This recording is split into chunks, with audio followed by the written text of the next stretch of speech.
Baik, saya Ahnia Remihanum akan menjelaskan mengenai pengertian disrupsi digital. Disrupsi secara bahasa berarti mengganggu. Disrupsi bermakna gangguan. Revolusi industri menjadi pencetus lahirnya disrupsi, sehingga disrupsi sering diartikan dengan mengubah tatanan yang sudah mapan. Brian Stover mengilustrasikan disrupsi sebagai teori perubahan atas kepanikan, kecemasan, dan bukti yang akan dijadikan alternatif dalam dunia pendidikan. Larry Downes dan Paul Lonas dalam blognya menyebutkan bahwa manusia memasuki tahapan baru yang lebih menakutkan atau Big Bang Disruption. Disrupsi sebuah proses, bukan hanya sebuah produk atau layanan inovatif saja, melainkan evolusi layanan selama kurun waktu tertentu.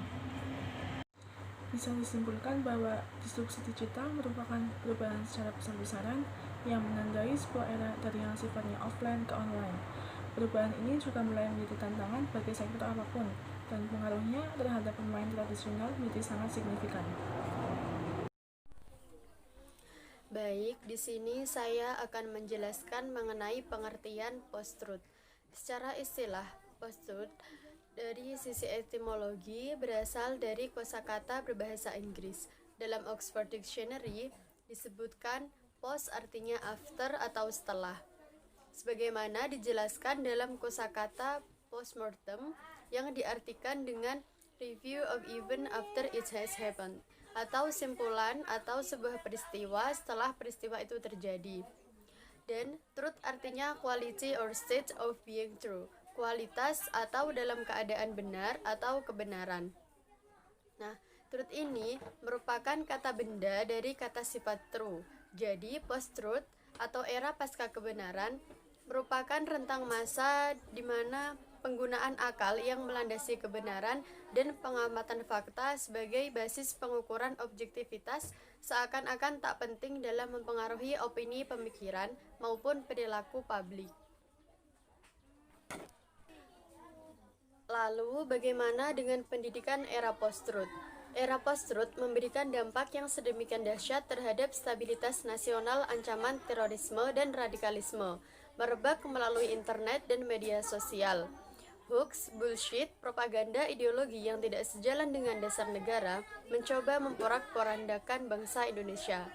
Nah, pendidikan ini berguna untuk mematangkan seseorang agar bertanggung jawab dan memupuk humanitas, cakap berkomunikasi, berintegrasi dengan lingkungan, dan yang terpenting pendidikan mempunyai nilai besar yang temporal maupun final.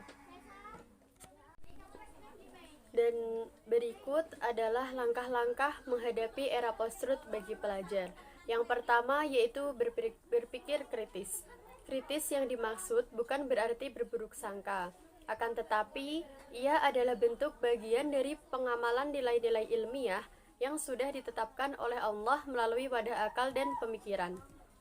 Kita tidak mudah percaya pada sesuatu yang dipropagandakan adalah bagian dari nilai-nilai kritis yang harus diperjuangkan demi tetap menjaga sebuah kemaslahatan yang diinginkan, agar kita tidak mudah menebar kebohongan, hoax, dan caci maki.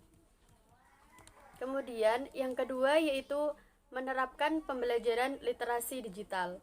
Literasi digital sendiri merupakan kemampuan individu menggunakan teknologi digital dan alat komunikasi untuk mengakses, mengelola, dan mengintegrasikan, menganalisis, serta mengevaluasi informasi.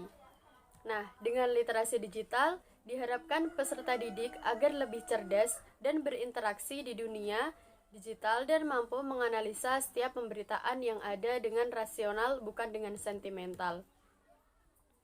Kemudian yaitu dengan pembiasaan menulis. Pembiasaan menulis ini di mana para peserta didik dibiasakan menulis dengan sumber referensi yang dapat dipercaya. Nah, yang keempat, percaya diri. Percaya diri atau memantapkan keyakinan penting dibangkitkan, karena ia akan menjadi dasar utama akan melakukan sebuah tindakan.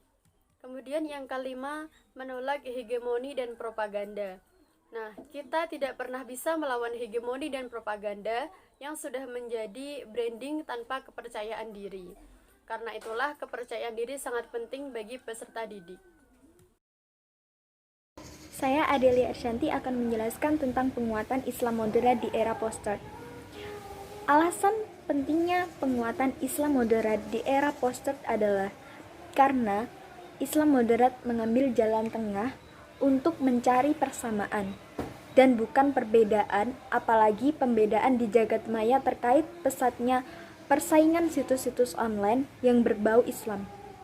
Di antara alasannya, pertama, salah satu esensi hadirnya internet adalah mendekatkan yang jauh, bukan menjauhkan yang dekat. Tujuannya agar silaturahmi tetap terjalin, sehingga masyarakat dapat menyantap bahan bacaan yang berkualitas dengan mengusung Islam yang santai. Allah berfirman dalam Quran surat Al-Hujurat surat ke-49 ayat 6 yang berbunyi, A'udzu billahi minasyaitonir rajim. Bismillahirrahmanirrahim.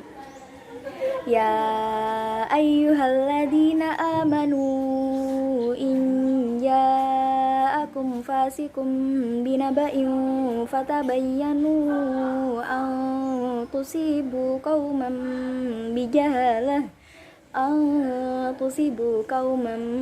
bijahalatin fatusbihu ala ma fa'altum nadimin.